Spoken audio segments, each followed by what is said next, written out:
Friends, war is looming in Israel. Do we stand with them, or are we sitting safely at home in our Nashville, Tennessee living rooms looking at what's going on in the world? Hey, we read in the Torah portion the following words this week. Ha'acheichem yetzu lemilchama, will your brothers go out to war while you're sitting here? When the Torah tells us after our ancestors conquered the lands on the east bank of the Jordan River, the tribes of Reuven, Gad, and half of Manasseh, they went to Moses, they asked permission. Moses, we want to settle on this side of the Jordan. We have a lot of grass here for pasture. We are shepherds. They felt this land is exactly the place they need to be and not go into the land of Israel. They understood it's unfair for them to petition for these lands, considering that their brethren are all the other tribes are going to have to go into the land of Israel and conquer it. But to this, they had a response. They said, it's a land that God conquered. The war was not won by the soldiers. The astounding victory over the enemies of the Jews was nothing but a miracle. Now, since these lands were God-given and perfectly suitable for their needs, it was a sign that God delivered the land into their hand. Moses didn't deny that a divine miracle secured the victory of the Jewish people. And neither did Moses deny that the lands were perfectly suited for them, for these tribes. Moreover, he did not deny that allocating all of these lands to the tribes was possibly or even probably God's intention.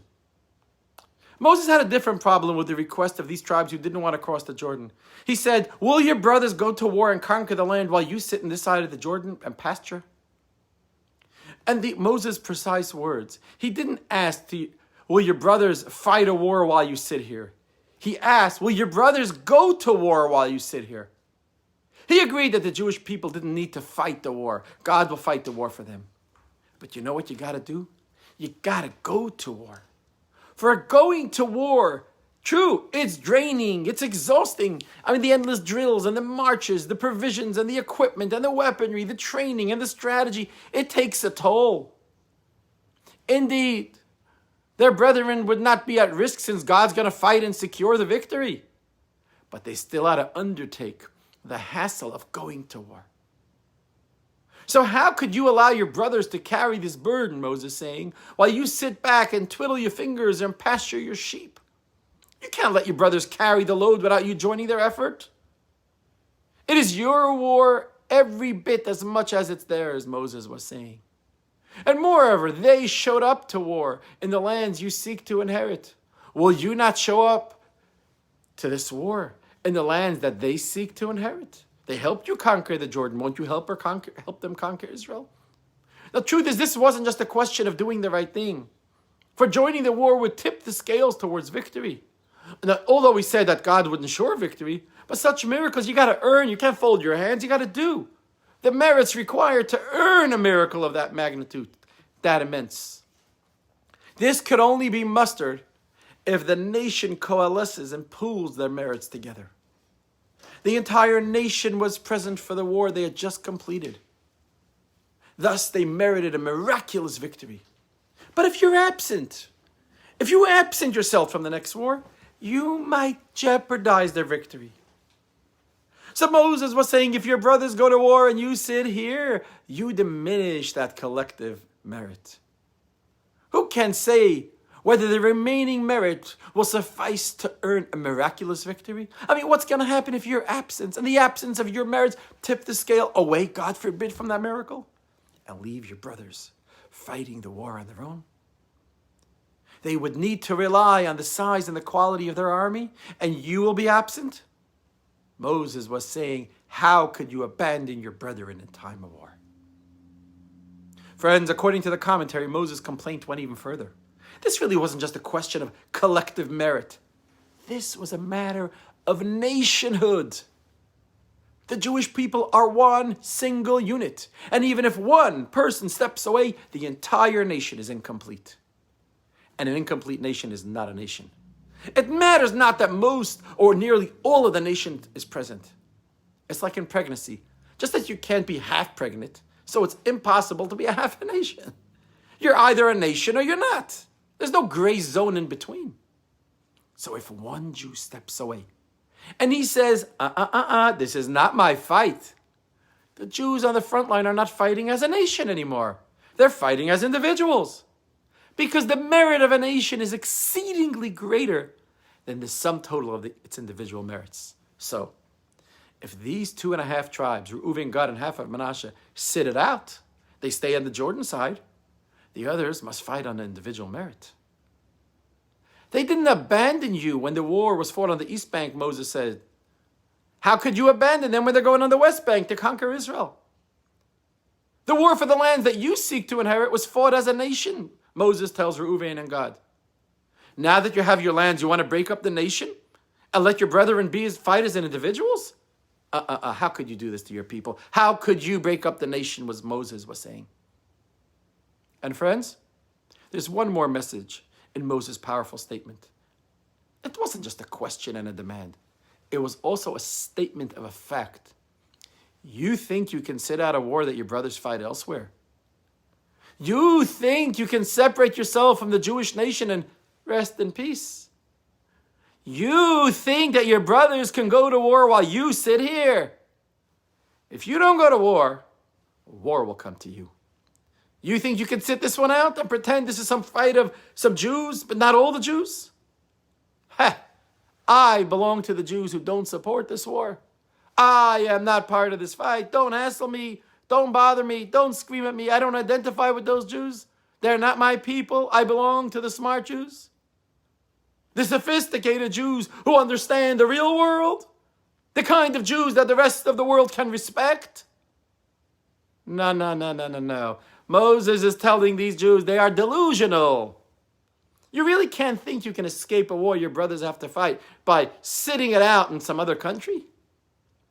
That will never happen, my friends. For if you don't go to war alongside your brothers, the war will come to you in one form of suffering or another. Whichever way you put it, you and I are part of this nation. And if you don't acknowledge it yourself, the nations will bring the reality to you. They will find where you are and attack you there. So friends, Moses' powerful statement rings true across history. The Jewish people, we belong together. And as I sit here today, the Jewish people in the Holy Land of Israel are anticipated being attacked by 7 simultaneous enemies, all legs of the enemy octopus of Iran. War in the north of Israel can break out at any time. Are we, you and I, not part of this nation? Can we sit it out? Comes the Torah, friends, in this week's Torah portion and gives us the answer in no uncertain terms. Of course we're part of the nation. Of course we can't sit this out. We either embrace our brethren of our own volition or the nations will force us to. We are Jews by definition and can't change that. And even if we disagree with some Jews, we remain members of this nation. We are one nation, indivisible. And when we forget this, the nations that surround us remind us. And their reminders are not pleasant. And never has this been clearer than today. Hamas didn't differentiate between religious and not yet religious Jews. Right, left, anywhere and everywhere. You know why? Because we're all one Jewish people. The pro-Hamas protests brought about to this city and many cities and universities and all over the country. We couldn't escape it even if we wanted to. And why would we want to? Well, your brothers go to war and you're going to sit there. The war is ours whether we want it or not. So stand up proudly, friends, for your people, for our people, wherever you are. Speak the truth. Don't be afraid. Make sure the world knows who you are and your cause is ethical and noble. Because you know what, friends? Let's be honest. When we stand together as one united people, we can and we will overcome all of our enemies, whose mission is to annihilate the Jewish people globally.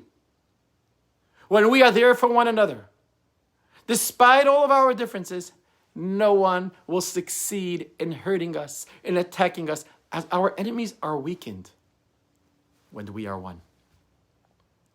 One more thing, friends. My friends, I got to share this to you. I read something fascinating this week.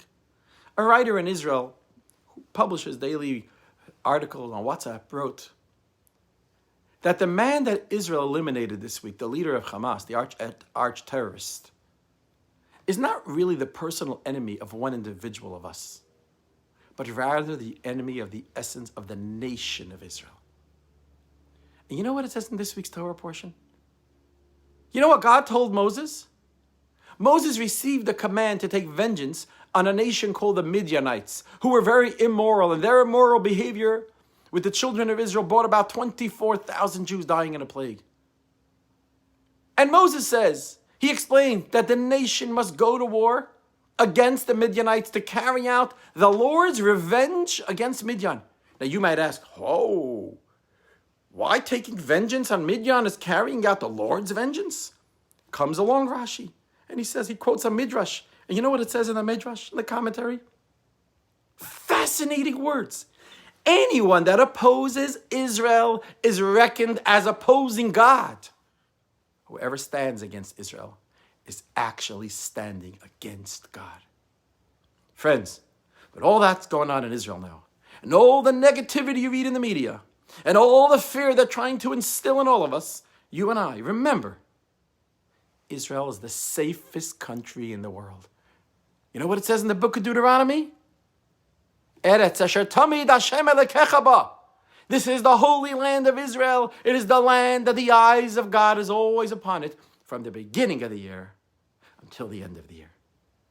And I quote the book of Psalms, 121. Hine le'yonum v'le'yishan shomer Yisrael. The guardian of Israel neither slumber nor sleeps. God is, God was, and God will always be with us and protect us as people and protect the land of Israel, wherever they may be, around the world. Let us say, Amen. Am Yisrael